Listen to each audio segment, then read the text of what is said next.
So, class 11th, today we'll be talking about the vector product of two vectors.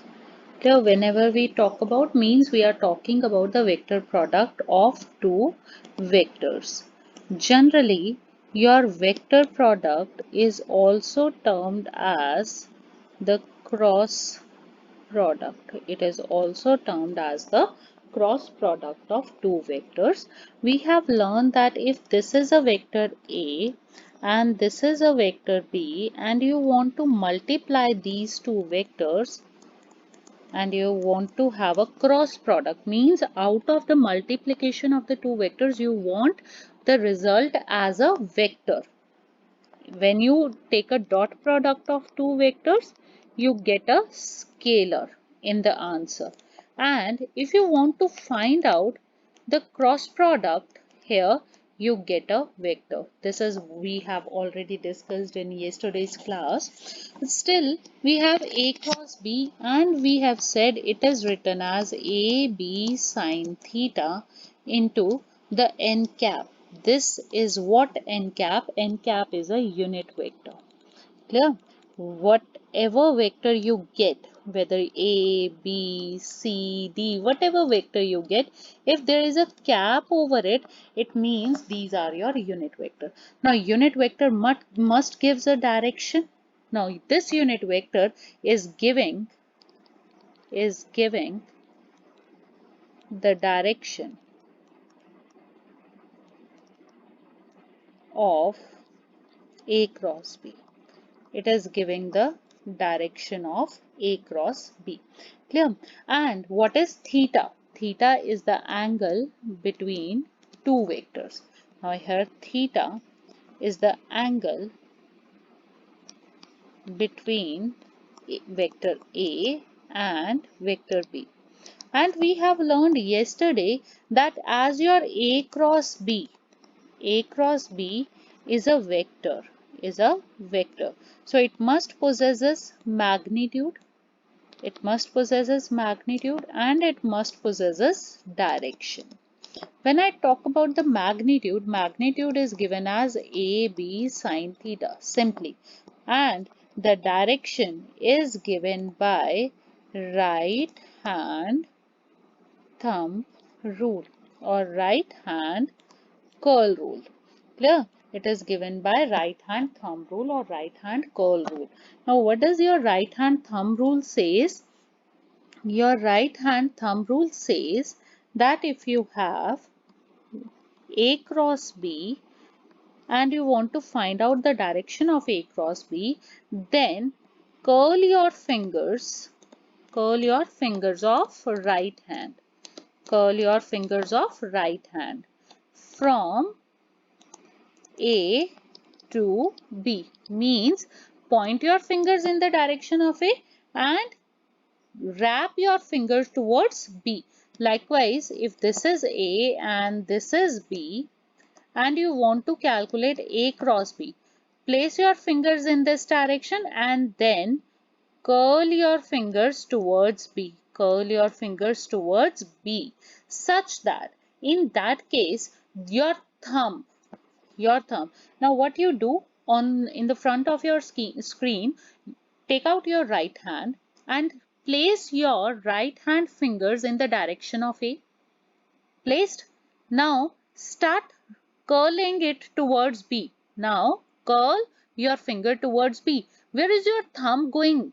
Your thumb is pointing inwards, that is going in a downward direction or inwards. Clear? So your A cross B, that's how you find out.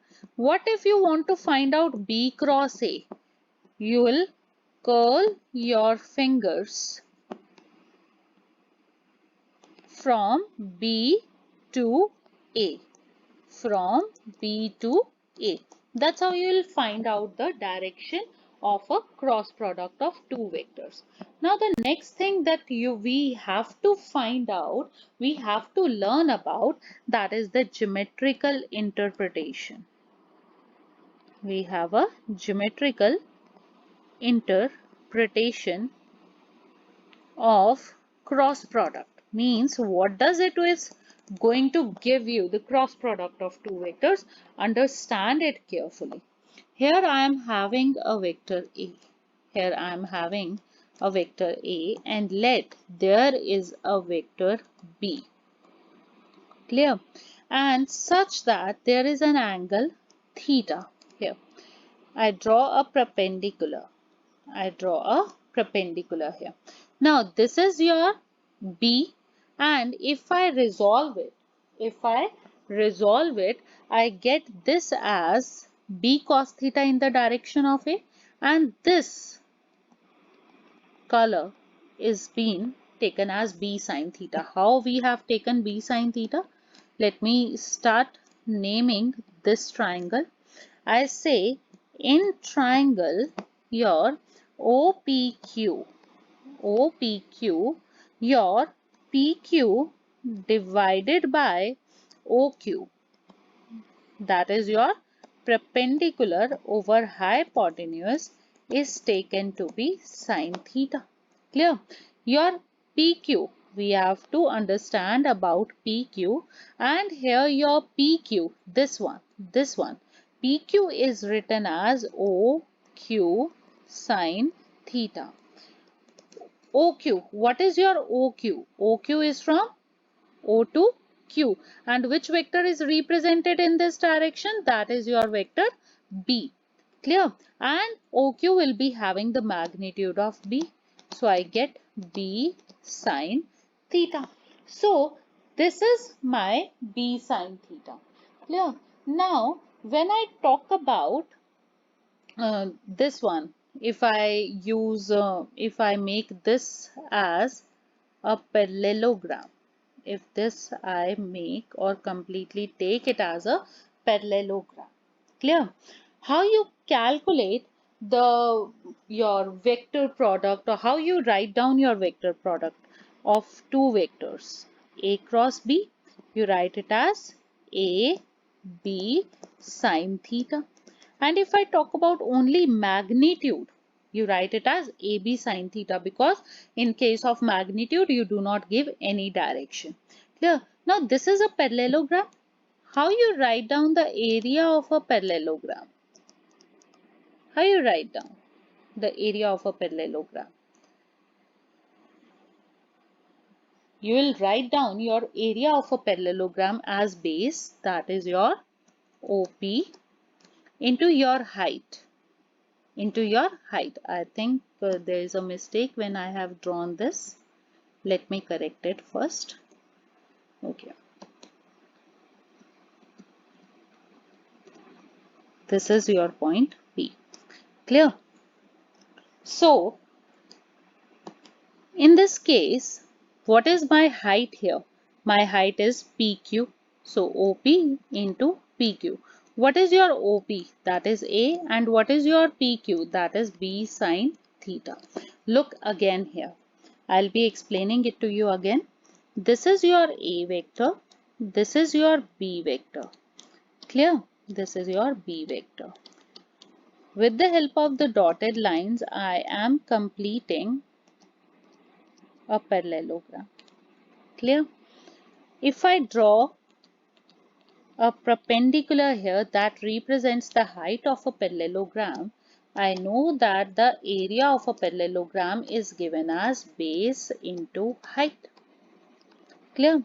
What is base here? If I name it as O, P, and here I term it as Q, here I term it as R. So your base is OP and height is your QR.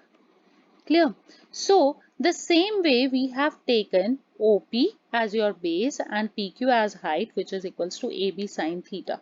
Now this is the magnitude we have calculated, and we have calculated that area of the parallelogram, which is being made out of the two vectors, was given as AB sin theta.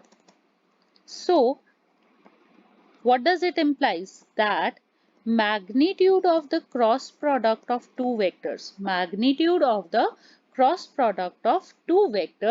is equals to area of parallelogram. It is equals to the area of parallelogram. Clear?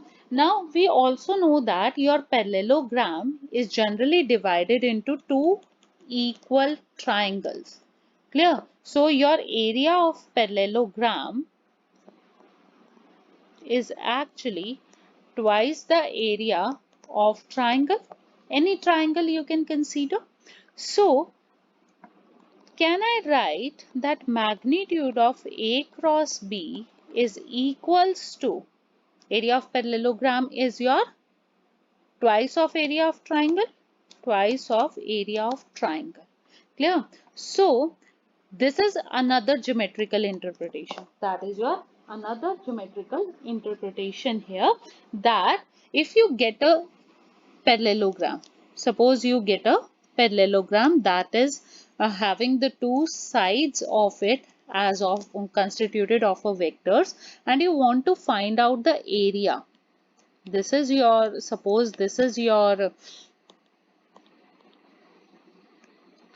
suppose this is your A vector, and suppose this is your B vector, and you want to find out area of parallelogram. What you will do? You simply take A vector, take a cross product with a B vector and calculate the magnitude.